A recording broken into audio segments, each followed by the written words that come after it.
next guest is, our next speaker is Mina Radhakrishnan, CEO and founder of Different. And I'm so excited to have Mina here today. Mina is a serial entrepreneur with an absolutely enviable pedigree. She was both an early employee at Google and then at Uber in Silicon Valley when it was just a startup. Mina is actually the reason we use Uber as a verb, where the things have been Uberized. Her work has literally changed the narrative around disruption and technology. And Mina landed on the idea of a property management Proptech after she saw how much her father-in-law was paying to manage his investment property, the manual work that was involved, and the level of service he was getting. So please join me, everyone, in welcoming Mina Radhakrishnan to the stage. I'm just going to pull these chairs out, Mina, so we can have a bit more of a fireside chat, right? Just make sure my mic's actually... Turn around and off. We're in kind of startup mode still. There you go. Yep. All good.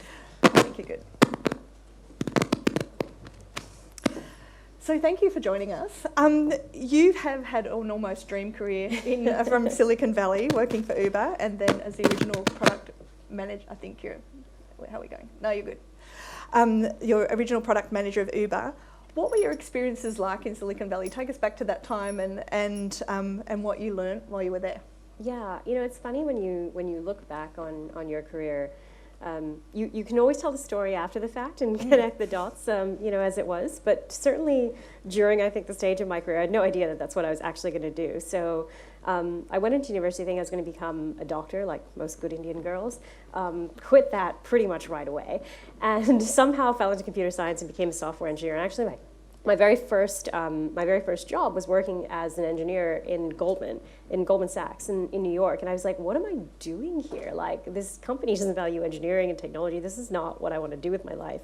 And have this kind of like, you know, a quarter life crisis as it was, like went to business school, dropped out after a week, moved to California, started working at Google, and just really kind of like fell in love with technology all over again, because that's really kind of where my background was. You know, I'd remember like even as like a teenager, like coding, and it was a really weird thing to be a girl doing programming or coding or any of these things, and I was just like, oh, this is strange. I don't see anyone else around me doing this, but okay, whatever.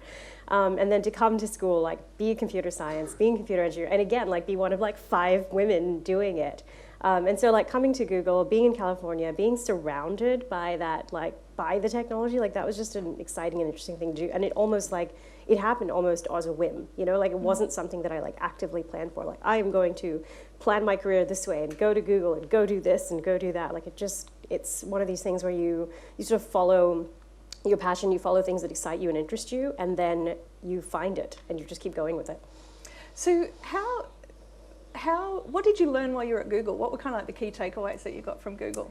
I think some of the biggest things is, you know, my background is in computer science and in engineering and software engineering. And actually, like, the biggest thing that I really kind of felt like I learned at Google is, like, this art of product management.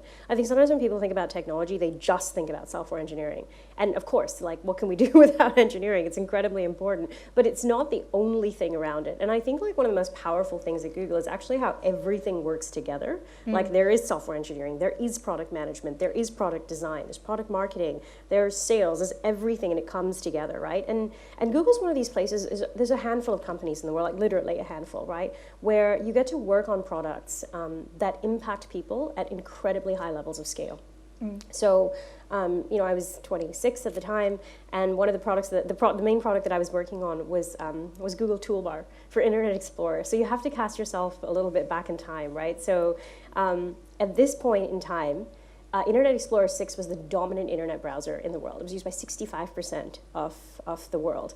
And of course, it's by Microsoft, right? So like, where are people going to go to search? Like, this is like the heart of the search wars. And so Google Toolbar for Internet Explorer was actually Google's like one of their incredibly important products, because if you're in the browser and you need to go search, where are you going to go search?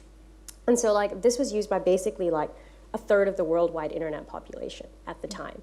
And to be able to work on something like that, when you make a choice and it affects 200 million monthly active users, like, it's a big deal, you know, and there's just not very many places where you actually get to make decisions of that kind of scope and magnitude. And when you have to think about all the different perspectives that come into play, oh, well, this has to work in 42 languages.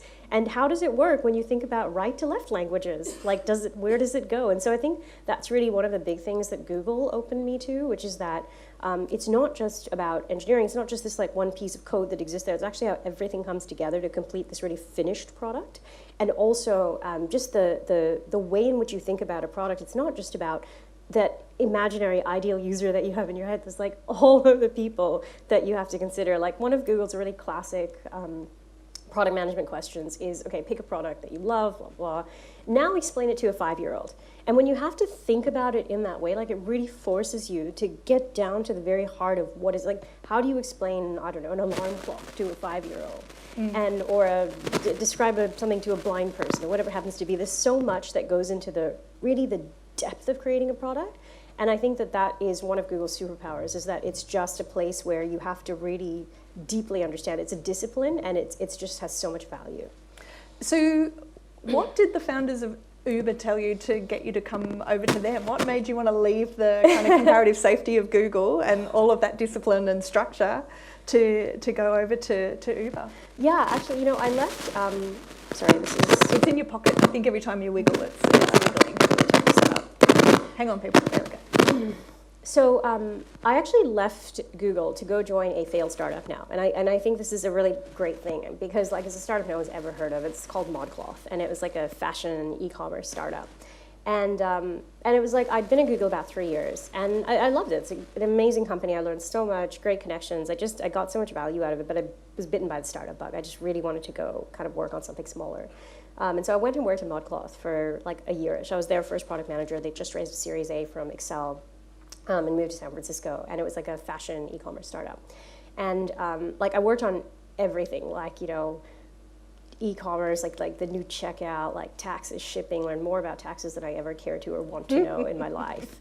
And I had been there a year, and I was like, oh my God, I've like come full circle in my career, where I'm ostensibly working in tech at a tech company, but actually like this is not the thing that drives it forward. It was just like working at Goldman. Yeah, like it can't do anything without tech, but like at the end of the day, like tech is not creating the profit for the company.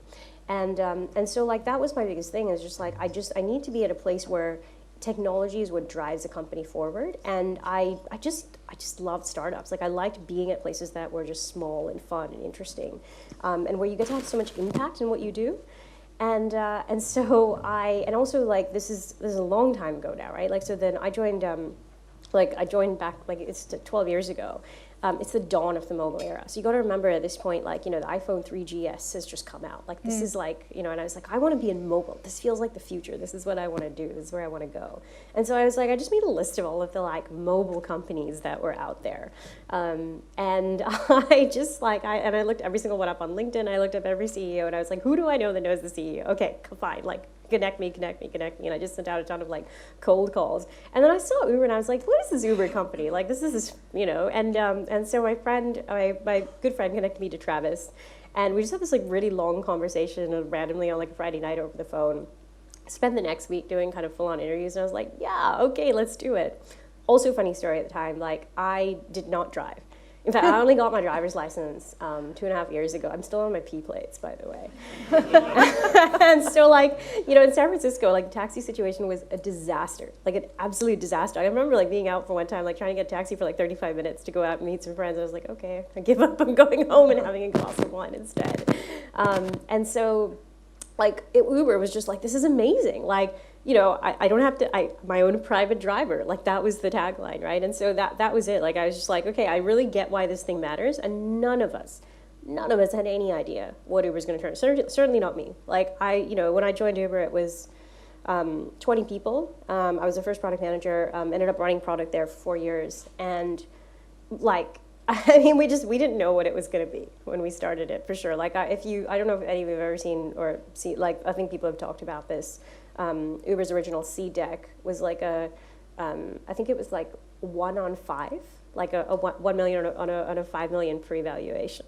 I think you can actually find it if you Google it online. Yeah, I think it's there somewhere. Maybe it's not even 5, maybe it's even 4. Like, so can you imagine if you had $1 million back in like 2010 or 11 or whatever it was when they raised their seed, you could have owned 25% of Uber. Wow. Wow, that supports Fred's idea that you should get behind people that you see as being innovative, right? Yeah. So what were the biggest lessons that you learned at Uber? I think the biggest, if I have to describe it in one sentence, is that you should never ask the question, can you do it? You should only ask the question, how can you do it? And I think sometimes, like, it's hard. Like, I totally get it. Like, as an entrepreneur, there's so many things, like, dragging at you. Like, everything is, like, kind of fighting for your time. And it's so easy to be like, oh, I just can't deal with that now. Can't say no. Just say no to move on, try and deal with the next thing. And actually, I think that's like the worst thing we can do, because what it does is it closes us off to ideas. Like, you shouldn't start with no, you should start with yes. And so if you force yourself to constantly be like, okay, I'm not going to answer the question of should I do this right now. I'm just going to be like, oh, okay, well, if this had to exist, like, how might it happen?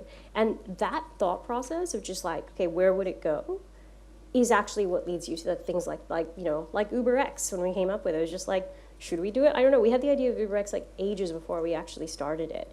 And it was just like, oh, how would we work through it? Where might it go? How would it fit in? And a lot of those things actually led into like kind of the early pieces of like doing the fun, like gimmicky things that we did, which is like delivering barbecue on demand at South by Southwest, like all these kind of like fun ideas. They came out of like UberX. And although we didn't actually launch UberX for a while, it was very much around this concept of, if we could deliver anything, if we could drive anything, how would we do it?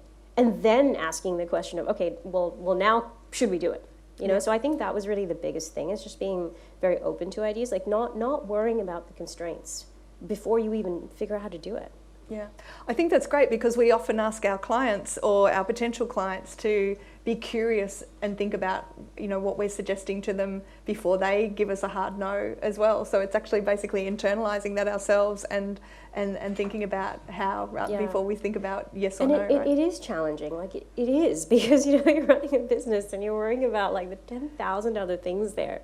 But I think that's the one thing, like as a founder, like that's what you are supposed to do. Nobody else is going to sit there and necessarily like come up with those ideas, and certainly that culture isn't going to take root unless it comes from you. And so how did you go from Uber over to Different? Tell us about that story. Oh, okay. So I was at Uber about 4 years, and then after I left, I took some time off, and I just wanted to try and figure out what it was I wanted to do next. And so took about 4 months off, and I felt like for me there were two paths that I could follow.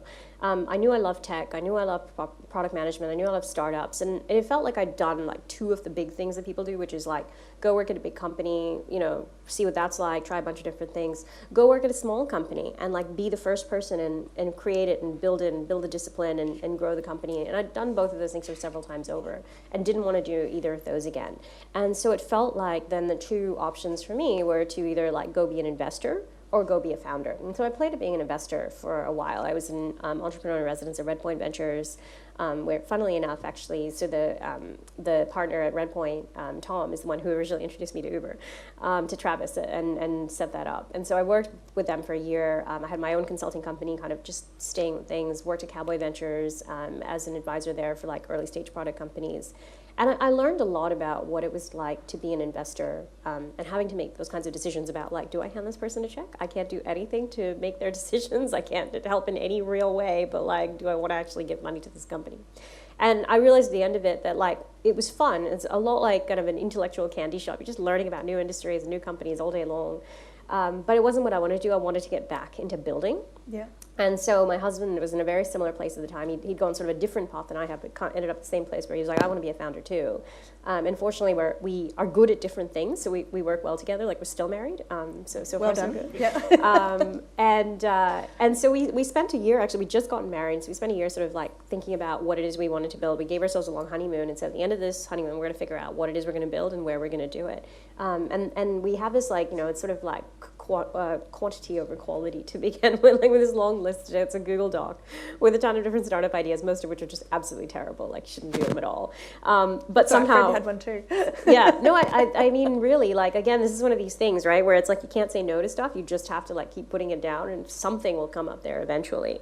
And so yeah, at some point on that list, Different cropped up, and we were like, I think this could work. Like, let's go do it. Let's see how it goes. And again, with a lot of these things, You have no idea. You have no idea. I think you go in with like this like concept of like, oh, it's going to be like this, and then it comes at you, and you're like, oh, that is not what I expected at all. So what do you see are the key things in property management that Different is solving to improve? Yeah, I think property management is an incredibly difficult industry, right? It is a heavily people-driven, operationally complex industry. It's got a lot of nuance to it. But the challenge is that I think that so much of what exists in the industry is like task-focused and dealing with the same thing repeatedly. Like, you can't get things wrong in property management. You can't miss a rent payment. You can't fail to send out a document at a certain time on a certain date because, like, it's legislated. That's what you have to do. And so I feel like people in property management, unfortunately, spend a lot of their time on dealing with these things, like the stuff that is like mundane, everyday, must be done, cannot be procrastinated on, and not enough time dealing with the stuff that actually people should really be dealing with, which is like having those tough conversations around, hey, let's negotiate a new rent, or like there's a difficult family situation, or we've got to make sure we deal with this maintenance emergency. And so I think that's the way that we've really tried to think about property management at Different, that, you know, again, like sometimes the word disruptor rubs me the wrong way because it makes it seem like everything before was bad and everything after is good, and that's not really the way that I think about it. Like when I think about, you know, what motivates me and what drives me, it's about building products, it's about making things better, about making things easier, about enabling people to do the things they're best at. And that is what I think property management really should, like building an experience like Different really should be about, is let people do what people do best, let technology do all of the rest of the stuff. Collecting the rent on time, sending the document, sending the email, sending whatever the thing that needs to be done at that specific time on that specific day without fail, without doing anything else. That's the sort of stuff that technology should do. It shouldn't be like, I mean, technology is no good at trying to negotiate a rental. Sorry, I thought I turned that on Do Not Disturb. Yay! I'm glad I'm not the only one. That's my husband, by the way. So you should know better. So with Different, you've just launched a new product. Tell us a little bit about that. Yeah, I'm super excited about Different for agencies. And again, this is something that we've been thinking about for a really, really long time. You know, unlike I think many when it comes here, we're not a pure B2B SaaS company. We're what I think of as a B2B experience company. What we sell is not purely our technology. Actually, what we sell is the technology and the service component all together. And so, you know, we've thought about this for a long time. We started Different back in 2017, and we've done all of it. We've built up our tech, we've built up all of our operations as well, and we did it by actually building our own rental. So, you know, our first customer was my husband's cousin, and we like managed his property. And I remember like sitting in Ubers, like talking to Uber drivers about their investment properties and being like, oh, you should try Different, and here's what it is. And that's what we've done. We've actually gone and like built this out. And the reason we did that is because we have to deeply understand how you actually run a property management business, and doing it really well. And so I look back at our seed deck from like 2017, and this is what we always thought about, is like, we want to make sure that we're really good at doing this thing, which is running property management effectively, managing a rental effectively, and in a way that creates a good experience for owners and tenants while still being able to do it sustainably, right? In a way that actually ultimately like nets profits, because we're a business at the end of the day. And so we have, now that we're in that position and we've done this rent roll, we've launched in 3 different states, we've grown it, we understand the experiences of owners and tenants and property managers.